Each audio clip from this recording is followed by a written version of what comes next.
करीब 4 महीने 10 दिन के बाद एक महिला अपने घर वापस लौट करके आती है। दरअसल कुछ देर पहले ही उसके मुंह पर एक पट्टी बंधी हुई थी और साथ ही उसकी आंखों पर भी एक पट्टी बंधी हुई थी, जिससे वो चीख ना सके या फिर कुछ देख ना सके। घर पहुंचती है, पूरी आबिती बताती है। फिर उसके बाद परिवार वालों के साथ जब वो सीधा पहुंच जाती है थाने, और थाने में जाकर कहती है कि साहब, मेरे साथ 4-5 लोगों ने 4 महीने और 10 दिन तक गैंगरेप किया है। पुलिस वालों ने उसकी कहानी सुनी और कहानी सुनने के बाद उससे यह कहा कि तुम अपने घर जाओ और आराम करो। जैसे ही महिला से ये बात कही जाती है तो महिला रो रो करके फिर से कहानी सुनाती है, लेकिन पुलिस को उसके कहानी पर यकीन नहीं हो रहा था। इसके बाद उस महिला ने वकील का सहारा लिया। वकील हाईकोर्ट जाता है और हाईकोर्ट ये आदेश करता है कि इस मामले में एफआईआर दर्ज कर ली जाए और दर्ज करने के बाद आरोपियों के खिलाफ कड़ी से कड़ी कार्रवाई होनी चाहिए। मामला फिर कोर्ट में पहुंच जाता है और कोर्ट में पहुंचने के बाद इसकी सुनवाई चलने लगती है। 20 फरवरी 2025 को इस मामले में जो मुख्य गवाह होता है उसकी गवाही होनी होती है, लेकिन 4 दिन पहले ही यानी कि 16 फरवरी 2025 को उस मुख्य गवाह यानी कि उस महिला का जो पति होता है उसकी बहुत बुरी तरीके से हत्या कर दी जाती है। जब उसकी हत्या की जाती है तो न केवल उसके शरीर को जलाया जाता है बल्कि शरीर का सिर्फ एक टांग बचती है, बाकी पूरा का पूरा हिस्सा जल करके एकदम से राख हो चुका था। जब ये बात लोगों को पता चलती है, मीडिया को पता चलती है, तो मीडिया वाले घर पहुंचते हैं। इस महिला से एक पत्रकार ने पूछा कि अब आप क्या कहना चाहती हो? तो फिर महिला ने कहा कि मेरे साथ बहुत गलत हुआ है, बहुत बुरा हुआ है। मेरा पति इंसाफ के लिए लड़ाई लड़ रहा था और उसकी हत्या कर दी गई है। बस अब मैं यह चाहती हूँ कि आरोपियों को फांसी की सज़ा मिलनी चाहिए, इससे कम में बात नहीं बनेगी। जैसे ही मीडिया वालों ने ये रिपोर्ट की और बाद में अखबार में खबर छप जाती है और लोगों की उस महिला के प्रति सिंपत्ति बन जाती है। फिर पुलिस इस मामले की जांच पड़ताल करती है और जांच पड़ताल के बाद जब खुलासा होता है तो लोगों को यकीन नहीं हो रहा था कि कातिल वो हो सकता है। नमस्कार, स्वागत है आपका हमारे चैनल पर। आज की जो सच्ची घटना मैं आपको सुनाने जा रही हूँ, ये सच्ची घटना है उत्तर प्रदेश का एक जिला लगता है मैनपुरी, और बात कर रही हूँ 17 फरवरी 2025 के सुबह की बात है। ये कंट्रोल रूम को एक फोन पहुंचता है कि उत्तर प्रदेश के जिला मैनपुरी के थाना पिछुआ के वहां पर एक खेत है और खेत में एक पंप सेट के पास जो एक बरहा है, यानी कि खेत की सिंचाई करने के लिए जो नाली बनी होती है, उस नाली में एक शव पड़ा हुआ था। शव का सिर्फ एक ही हिस्सा बचा था, सिर्फ टांग बची हुई थी, बाकी पूरा का पूरा शरीर जो था वो एकदम से जल चुका था। पुलिस जैसे ही मौके पर पहुंचती है, पुलिस जाकर के जो भी बची हुई हड्डियां होती है या फिर जो बचा हुआ राख था, वो शरीर था, उसको कब्जे में ले लेती है और कब्जे में लेने के बाद पोस्टमार्टम के लिए भेज देती है।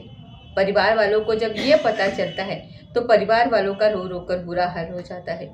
दरअसल लड़के का नाम होता है मरने वाले का साजिद और उम्र उसके लगभग 40 साल के आसपास होती है। दिल्ली में रह करके वो मजदूरी कर रहा होता है और लगभग 1.5 महीने पहले ही वो अपने घर वापस आया था। 1.5 महीने से ही वो अपने घर पर रह रहा था। जब उसकी हत्या की बात सामने आती है तो पुलिस के रोंगटे खड़े हो जाते हैं। जहां जहां तक ये सूचना पहुंचती है वहां भी लोग सोचने पर ये मजबूर हो रहे थे कि आखिरकार कोई इतना निर्दयी कैसे हो सकता है। जब ये पूछा जाता है, परिवार वालों से बातचीत की जाती है, तो एक कहानी निकल करके सामने आती है। दरअसल वो कहानी ये होती है कि साल 2022 की बात है, 19 मार्च की वो तारीख होती है और होली का वो पर्व चल रहा था। एक थाना लगता है भोगांव और भोगांव थाना क्षेत्र का एक गांव लगता है, उसका नाम है परतापुर, और परतापुर का एक प्रधान होता है भोला यादव। दरअसल भोला यादव के बच्चे ने ये जिद की कि होली का पर्व चल रहा है और बिरयानी खाने का बहुत मन कर रहा है, तो क्यों ना बिरयानी बनवाई जाए। दरअसल इस घर में एक मुस्लिम महिला होती है जो खाना बनाने के लिए आया करती थी। तो भोला यादव की माँ ने कहा कि ठीक है, उसको तुम बुला करके लेकर के आओ, वो आ जाएगी और खाना बना करके चली जाएगी। जैसे ही खाना बनाने के लिए उस महिला को बुलाने के लिए जाते हैं तो उस महिला की थोड़ी तबीयत खराब थी उसके घर पर उसकी बेटी होती है और जब घर पर बेटी थी तो उसने कहा कि माँ घर पर नहीं है, इसलिए आप यहाँ से जा सकते हैं। लेकिन जब लड़के ने जिद की, उस लड़के ने जब रिक्वेस्ट की, उसने कहा कि अगर माँ नहीं है तो आप चलो। जब बार बार वो यही बात कर रहा था तो आखिरकार वो लड़की तैयार हो जाती है। लड़की कहती है कि ठीक है, मैं पहुँचती हूँ और ये सामान है बिरयानी का, तुम उसका इंतज़ाम करो। उस लड़की ने जो सामान लिखवाया था वो सामान आ जाता है। वो जाती है घर पर और जाकर के बिरयानी बनाने लगती है और बिरयानी बना करके उन लोगों को खिला देती है। और इसी बीच में उससे किसी ने कहा कि क्या आप कोल्ड ड्रिंक पी सकती हो। जब घर के लोग कोल्ड ड्रिंक पी रहे थे तो उस लड़की को भी कोल्ड ड्रिंक दी जाती है, लेकिन कोल्ड ड्रिंक में कुछ नशीला पदार्थ मिला हुआ था, जिसके बाद उसकी हालत कुछ अचेत जैसी हो जाती है, यानी कि वो होश में नहीं होती है। और उसके साथ फिर यहाँ पर बदतमीजी होती है, अश्लीलता होती है, छेड़छाड़ होती है। वो विरोध कर रही थी लेकिन विरोध करने की स्थिति में नहीं थी, इसलिए वो कुछ कर नहीं पाती है। और जब शाम होती है तो उसको घर पहुंचा दिया जाता है। जब घर जाती है तो उसका भाई जो था वो उसकी हालत देख करके थोड़ा परेशान हो जाता है। कभी भी इससे पहले उसकी हालत ऐसी नहीं हुई थी। फिर उसके भाई ने पूछा कि क्या बात है, तो उसने कहा कि मैंने कोल्ड ड्रिंक पी थी और कोल्ड ड्रिंक में कुछ ऐसी चीज़ मिली हुई थी जिससे मुझे नशा हो गया और मुझसे इस तरीके से बदतमीजी वहाँ पर हुई। जब उस लड़की के भाई ने जाकर के प्रधान के घर पर इस बात का विरोध किया तो प्रधान के घर में जो लोग मौजूद थे उन्होंने उसके साथ बहुत मारपीट की और कहा कि तुम्हारी हिम्मत कैसे हुई इस सब बातें करने की। लड़का पीट पिटा कर घर वापस आता है। यानी कि बात है 19 मार्च 2022 की। अब 20 मार्च 2025 चल रहा है। वो लड़की थाने जाती है और थाने जाने के बाद प्रधान के खिलाफ यह मामला दर्ज कराने की कोशिश करती है, लेकिन प्रधान ने इस मामले में कोई सुनवाई नहीं की। और इससे पहले कि वो घर वापस पहुंचती, पता चलता है कि उसका रास्ते में ही अपहरण कर लिया जाता है और अपहरण करने के बाद वह अचानक ही घर से लापता हो जाती है, गायब हो जाती है। घर पहुंचती ही नहीं है। घर वाले परेशान हो जाते हैं। अब घर वाले लगातार थाने जाते हैं, वहाँ भी कोई सुनवाई नहीं हो रही थी। एसएसपी के दफ्तर जाते हैं और वहाँ पर भी कोई कार्रवाई नहीं होती है। वहाँ धरना करते हैं, प्रदर्शन करते हैं, लेकिन धीरे धीरे कर करके ऐसे ही वक्त बीत जाता है। आखिरकार जब पुलिस का लगातार दबाव पड़ता है तब जाकर के 4 महीने और 10 दिन का जब समय बीतता है तो उस लड़की के आंखों पर पट्टी बंधी हुई थी और उसके मुंह पर भी पट्टी बंधी हुई थी, ताकि ना तो वो बोल सके और ना ही देख सके। गांव के ही सिवाने पर उस लड़की को ला करके छोड़ दिया जाता है और जब लड़की की आंखें खुलती है, मुंह खुलता है, तब जाके परिवार वालों को वो कहानी सुनाती है। लेकिन 4 महीने 10 दिन बाद जब वो वापस लौट करके आती है तो निकटतम थाने में जाकर के इस बात की शिकायत दर्ज करवाती है, लेकिन कोई सुनता नहीं है। इसके बाद वो कोर्ट की तरफ रुख करती है और कोर्ट की तरफ रुख करने के बाद उसके मामले में अब कुछ इस तरीके की कहानी बन जाती है। आखिरकार पुलिस को ये कहानी आ जाती है तो पुलिस इस मामले में एफआईआर दर्ज करती है और एफआईआर दर्ज करने के बाद जो भी आरोपी होता है, प्रधान, उसके बेटे और जो भी आरोपी होते हैं, जिन जिन के नाम लिखवाए गए थे, उनको पुलिस गिरफ्तार करती है और गिरफ्तार करने के लिए 3 टीमें गठित की जाती हैं और तीनों टीमों को ये जिम्मेदारी दी जाती है कि जितने जल्दी हो सके इन आरोपियों को गिरफ्तार करो और गिरफ्तार करने के बाद इन लोगों को जेल भेजो। अब ऐसी स्थिति में इस मामले की जांच पड़ताल के लिए जो इंस्पेक्टर अविनाश त्यागी होते हैं, सर्विलांस प्रभाव अधिकारी सब इंस्पेक्टर सुरेश सिंधे, ये भी टीम का हिस्सा होते हैं। ये अपने हिसाब से इस मामले की जांच पड़ताल करते हैं। एक तरफ तो उस जले हुए व्यक्ति जिसका नाम साजिद होता है, साजिद खान की सिर्फ टांग मिलती है, बाकी हिस्सा उसका जल चुका होता है। फिर उसका डीएनए सैंपल लेते हैं, उसके जांच पड़ताल के लिए भेजते हैं ताकि इससे ये पता चल सके कि ये लाश वाकई में साजिश की है या फिर किसी और की तो नहीं है। साथ ही अब जो ये साजिश की जो क्वालिटीज निकलवाई जाती है, सीडीआर जब निकलवाया जाता है और सीडीआर के साथ साथ जो इसकी पत्नी होती है उसकी भी सीडीआर निकलवाई जाती है, ये देखने के लिए कि आखिरकार किससे लोग बातचीत करते थे, यहाँ ये घर से खेत में कैसे पहुँचा, नाली तक कैसे पहुँचा, यही सब जानना था पुलिस को। ये जो ट्यूबवेल है, ये जो पंप है, ये वहाँ तक कैसे पहुँचा। जब मोहम्मद सादिक की सीडीआर निकलवाई जाती है तो उसमें कोई सफलता नहीं मिलती है, लेकिन उसकी जो पत्नी होती है आमना की जब सीडीआर निकलवाई जाती है तो उससे पता चलता है कि गांव का ही रहने वाला एक लड़का है जिसका नाम सुमित यादव हो, और सुमित यादव और आमना की घंटों घंटों बातचीत होती थी। अब पुलिस ने सस्पेक्ट के आधार पर, क्योंकि जो मेन आरोपी थे, जो प्रधान के परिवार वाले थे, वो तो लापता थे, गायब थे। उनको ढूंढने के लिए लगातार कोशिश की जा रही थी, वो मिल नहीं रहे थे। आखिरकार पुलिस ने सोचा कि क्यों ना सुमित को ही धर दबोच लिया जाए, उसी से ही कुछ बातचीत की जाए। शुरुआत में तो वो सही बात नहीं बताता है, लेकिन जब दोनों के मोबाइल कब्जे में लिए जाते हैं और कब्जे में लेने के बाद जब इनकी रिकॉर्डिंग सुनी जाती है, क्योंकि ऑटो कॉल रिकॉर्ड लगा हुआ था, जब ये बातचीत करते थे तो इनकी बातचीत भी रिकॉर्ड हो जाती थी। 16 फरवरी 2025 की रात होती है। इस रात को इस महिला की तरफ से कॉल किया जाता है, यानी कि सुमित यादव को कॉल करके बताया जाता है कि मैंने खाने में और चाय में इसको नशीला पदार्थ दे दिया है। इतनी तो उसमें रिकॉर्डिंग होती है। उसके बाद वो अपने काम में लग जाता है और ये कहती है कि वो खेतों की तरफ गया हुआ है। अब पुलिस ने जब इनसे ये पूछताछ की, ये जानने की कोशिश की कि पूरी कहानी शुरू से आप लोग बताओ, क्योंकि पुलिस का एक तरीका होता है बातचीत करने का। जब वो सही से बात का जवाब नहीं देते हैं तो पुलिस फिर दूसरा तरीका आजमाती है, और दूसरे तरीके में वो तोते की तरह बोलने लगते हैं, पढ़ने लगते हैं एकदम से।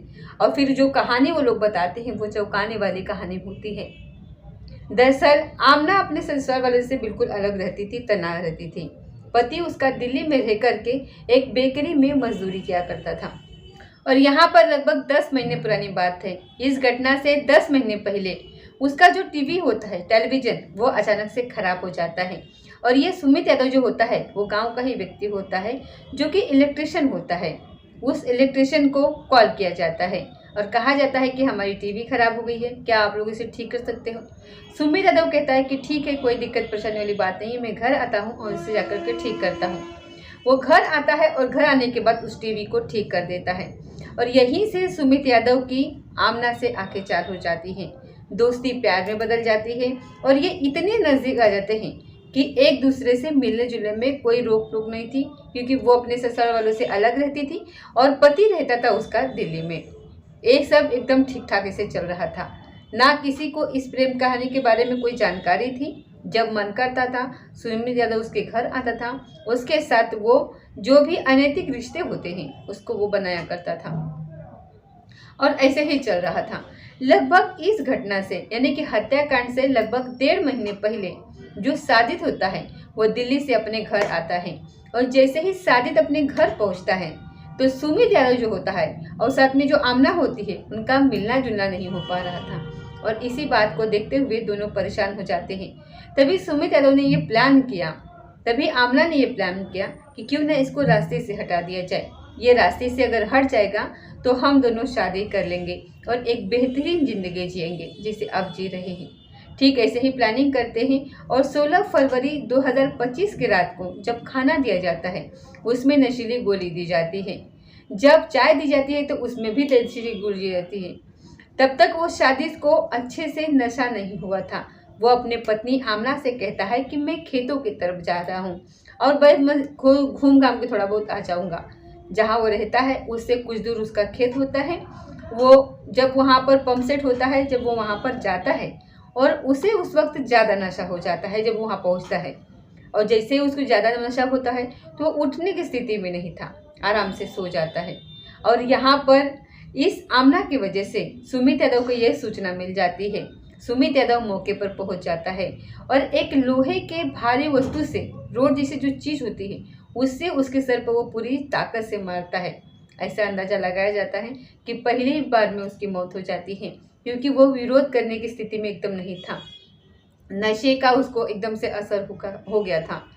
बरहे में, यानी कि जो खेतों की सिंचाई करने के लिए जो पंप सेट से, नलकूप से जो एक नाली बनाई जाती है उसमें उसको डाल दिया जाता है, और उसके बाद फिर जो खरपतवार होता है, यानी कि जो भी वहाँ पर घास फूस होती है वो इकट्ठा कर लेते हैं, और करने के बाद उसके ऊपर डाल देता है और पेट्रोल की मात्रा कुछ ज़्यादा ही डाल देता है और फिर उस पर आग लगा देता है, और आग लगाता ही रहता है जब तक उसका शरीर लगभग 95 से 98% एकदम से जल नहीं जाता।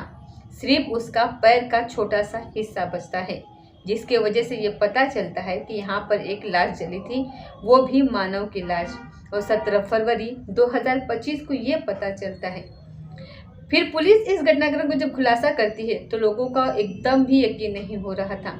गांव वालों को और आसपास के जितने भी लोग थे, उन्होंने जब सुना, मीडिया वालों ने जब रिपोर्टिंग की, तो सबको ये लग रहा था कि प्रधान ने ही अपने रास्ते के कांटे को दूर कर दिया है, निकाल दिया है, क्योंकि वो इस घटनाक्रम का गैमरेप के मामले का एक मुख्य गवाह है।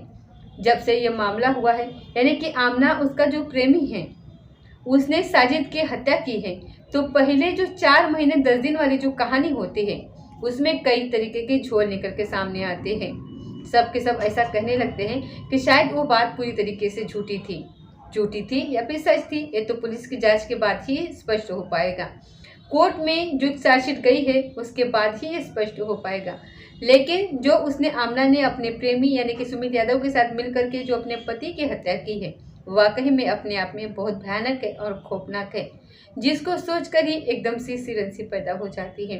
और यकीन नहीं होता कि कोई महिला जिसने जन्म जन्म तक साथ जीने और मरने की कस्में खाई थी, वो अपने ही पति की इस तरीके से हत्या कैसे कर सकती है। पुलिस ने इन दोनों आरोपियों को गिरफ्तार किया और गिरफ्तार करने के बाद यानी कि 19 फरवरी 2025 को गिरफ्तार करने के बाद इन दोनों को जेल भेज दिया, सलाखों के पीछे भेज दिया।